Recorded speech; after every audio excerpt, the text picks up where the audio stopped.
Ես ուզում եմ խոսել Հայաստանում գտնվող իմ ընկերների հետ այն մասին, թե ինչ եմ տեսնում Փաշինյանի կառավարության գործելավոճում։ Չեմ կարծում, թե ամոթալի կամ սարսափելի բառերն այնպիսի եզրույթներ են, որոնք կարելի է հենց այնպես շռայլել որևէ կառավարության կամ առաջնորդի հասցեին, բայց այն, ինչ ես տեսնում եմ պարոն Փաշինյանի պարագայում, տպավորություն է, որ նա ժողովրդական լեզվով ասած պարզապես կորցրել է ինքն իրեն։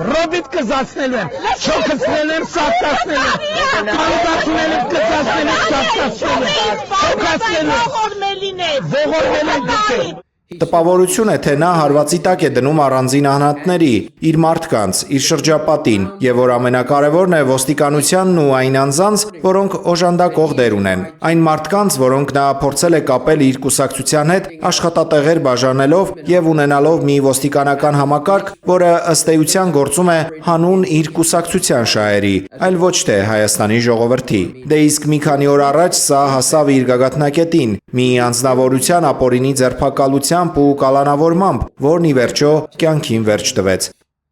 Սա ուղղակի անհավատալի է, իսկ Փաշինյանի վարքագիծն այս ամենի ֆոնին, մինչ նա նախընտրական քարոզարշավ է իրականացնում, չափազանց անհավասարակշիռ է թվում։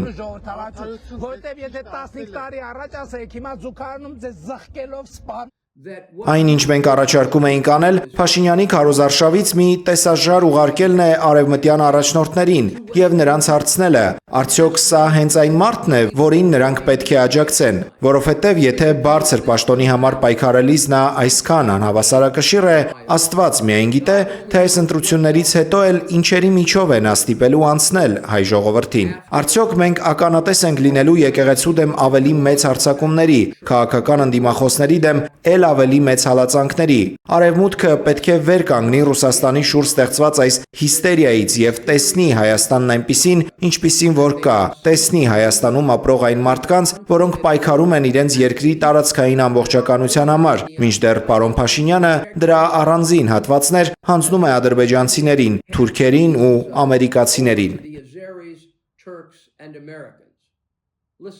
Լսեք, ես ոչ մի բառ չեմ ասելու Միջանցքի մասին, եթե դա բխում է Հայաստանի շահերից, ես երկու ձեռքով կողմ եմ, ակնհայտ է որպես ամերիկացի, եթե դա բխում է իմ կառավարության շահերից, ես միայն կողջունեմ դա, բայց խնդիրն այն է, որ այս բոլոր որոշումները հայկական են եւ արևմուտքը միջամտելու ոչ մի իրավունք չունի, ինչպես որ ռուսներն իրավունք չունեն սպառնալիքներ հնչեցնել նախընտրական քարոզարշավի ժամանակ, ինչը նույնպես ակնհայտորեն որակվում է որպես միջամտություն։ Պարոն Պուտինը պետք է լռի ու չասի բաներ, որոնք կարող են ազդել ընտրությունների վրա։ Իսկ արևմուտքը միանշանակ պետք է հայտարարություններ անի այն մասին, թե ինչ է կատարվում այս քարոզարշավում ու դատապարտի վարչական ռեսուրսի այս չարաշահումը։